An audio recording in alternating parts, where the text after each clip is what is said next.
যে 2024 চনৰ 26 জুলাইত ইউনেস্কোৰ নতুন দিল্লীত যি বৈঠক হৈছিলে 46 সংখ্যক বৈঠক সেই বৈঠকত চৰাইদেউ মৈদামক বিশ্ব ঐতিহ্যৰ স্বীকৃতি দিয়া হৈছিল আৰু এই স্বীকৃতিয়ে আমাৰ জাতীয় জীৱনলৈ অপাৰ আনন্দ আৰু গৌৰৱ কঢ়িয়াই আনিছিল।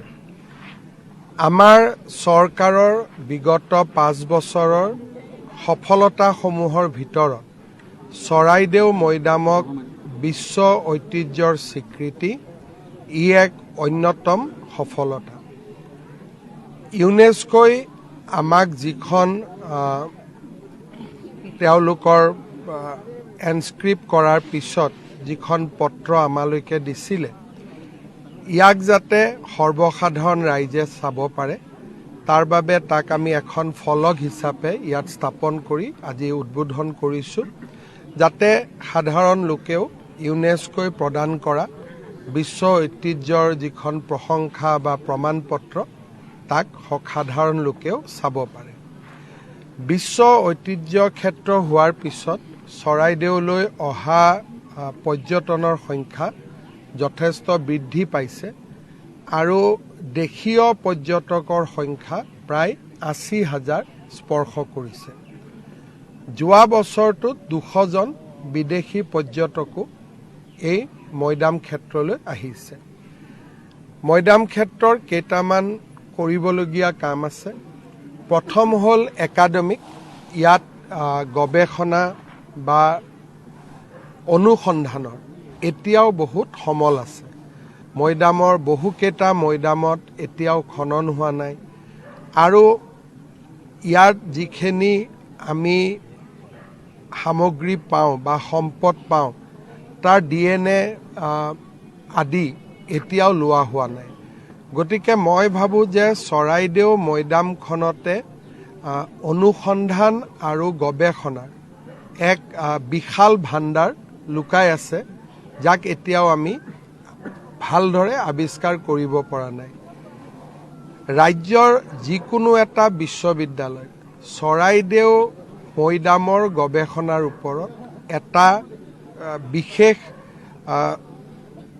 ষ্টাডি চেণ্টাৰ বা চাৰ্কল আমি কৰিব লাগিব যাতে চৰাইদেউ মৈদামৰ ওপৰত গৱেষণা কৰি ছাত্ৰ ছাত্ৰীসকলে ডক্টৰেটো ল'ব পাৰে আৰু ইন দ্য প্ৰচেছ ইয়াত যি লুকাই আছে বহু তথ্য গৱেষণা আমাৰ জাতীয় জীৱনৰ বুৰঞ্জী তাক আমি গৱেষণাৰ জৰিয়তে উদ্ধাৰ কৰিবলৈ সক্ষম হ'ম। গতিকে এটা পাৰ্ট আমাৰ লক্ষ্য হৈছে ইয়াৰ শৈক্ষিক দিশটো, একাডেমিক দিশটো আৰু হিষ্টৰিকেল দিশটো, ইয়াৰ ওপৰত আমি কাম কৰিব লাগিব। দ্বিতীয় হৈছে মৈদাম আমি 25 কোটি টকা দিছিলোঁ। মই ইয়াত আহোঁতে চৰাইদেউ মহোৎসৱত আহোঁতে ঘোষণা কৰিছিলোঁ। পৰৱৰ্তী সময়ত ই বহুখিনি কাম দিলে কিন্তু ৰেগুলাৰ ইয়াক মেইনটেনেন্স ইয়াৰ ক্ষেত্ৰতো আমি ব্যৱস্থা কৰিব লাগিব যাতে ৰেগুলাৰ ইয়াক মেইনটেনেন্স কৰিব পাৰি। ইয়াত কৰ্মচাৰীৰ সংখ্যাও বঢ়াব লাগিব আৰু এটা এনুৱেল পুঁজিৰ ব্যৱস্থাও কৰিব লাগিব। তৃতীয়টো হ'ল কমিউনিটি পাৰ্টিচিপেশ্যন। আজি ইয়াত যেতিয়া পৰ্যটকসকল আহিব যথেষ্ট হোম ষ্টে বা ছাষ্টেইনেবল অতিথিশালা যি পৰিৱেশ বিনষ্ট নকৰাকৈ অতিথিশালা আৰু বিভিন্ন ধৰণৰ মৈদামৰ সৈতে সংগতি ৰখা বিভিন্ন উৎসৱ বা অনুষ্ঠান মেডাম মেফিৰ দৰে। গতিকে তৃতীয়টো হ'ব কমিউনিটি পাৰ্টিচিপেশ্যন, ই এটা ডাঙৰ দিশ। আৰু চতুৰ্থটো হৈছে বাফাৰ জোনৰ ডেভেলপমেণ্ট। আমাৰ বাফাৰ জোনত 21টা মৈদাম আছে যাক আমি ডেভেলপ কৰিব লাগে। তাত মন্দিৰ আছে, ৰাজকুঁৱৰীসকলৰ মৈদাম আছে। গতিকে বাফাৰ জোনৰ কামো এটা আমাৰ খুব প্ৰয়োজনীয়। গতিকে মই 4টা কাম বা 4টা দিশ আমি ফ'ল' কৰিছোঁ। এটা হ'ল পিয়ৰলি একাডেমিক, দ্বিতীয়টো হৈছে মেইনটেনেন্স, তৃতীয়টো হৈছে কমিউনিটি পাৰ্টিচিপেশ্যন, চতুৰ্থটো হৈছে বাফাৰ জোনৰ ডেভেলপমেণ্ট।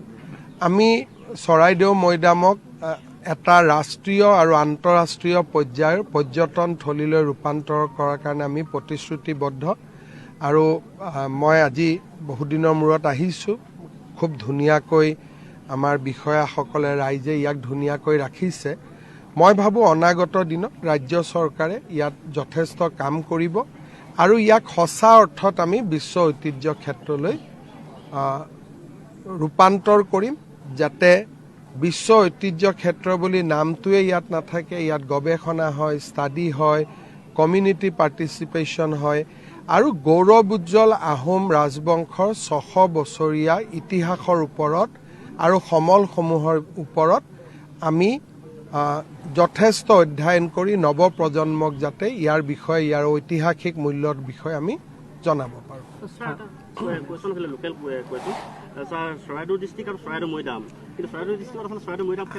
আমাৰ কোনো আপত্তি নাই মই প্ৰথমৰ পৰাই কৈ আছোঁ যে পঞ্চায়ত দুখনে মোক 2খন কাগজ লিখি দিলেই মই ইয়াক চৰাইদেউ জিলালৈকে দি দিম সমস্যাটো স্থানীয় লোকে কিবা এটা কৰিব খুজিলে যে 2টা গ্ৰুপ হৈ যায় তেতিয়া আমাৰ দিগদাৰ হয় গতিকে মোক খালি কাগজ এখন দিব লাগে 2খন পঞ্চায়তে চহী কৰি যে আমি চৰাইদেউ জিলাত যাব খোজো মই পঠাই দিম এটোত কোনো আমাৰ ফালৰ পৰা ইয়াত একো ইস্যু নাই স্থানীয় বিধায়ক আৰু সেন্ট্ৰেল আৰ্কিঅলজি বা ষ্টেট আৰ্কিঅলজিও তেওঁলোকে যথেষ্টখিনি ইয়াত কাম কৰি আছে বা তেওঁলোকৰ যিটো কণ্ট্ৰিবিউশ্যন সেইটো নিশ্চিতভাৱে নাই আমাৰ আৰ্কিঅলজি ডিপাৰ্টমেণ্ট ASI বা আমি গোটেইবিলাকে ইয়াত জইণ্ট ষ্টেক হোল্ডাৰ আৰু সকলোৱে ইয়াত 2টা পাৰ্ট আছে এটা ভাৰত চৰকাৰে চাইছে এটা অসম চৰকাৰে চাইছে আৰু দুইটাৰ সমিলমিলৰ কাৰণে আমি বিশ্ব ঐতিহ্য ক্ষেত্ৰ পাব পাৰিলোঁ ক্লাব হ'ব কিবা একেলগ কৰাৰ কিবা একেলগ কৰাৰ পজিটিভিটি আৰু নিগেটিভিটি দুইটাই চাব লাগে আৰ্কিঅলজি ছাৰ্ভে অফ ইণ্ডিয়াৰ নিয়মবোৰ খুব টান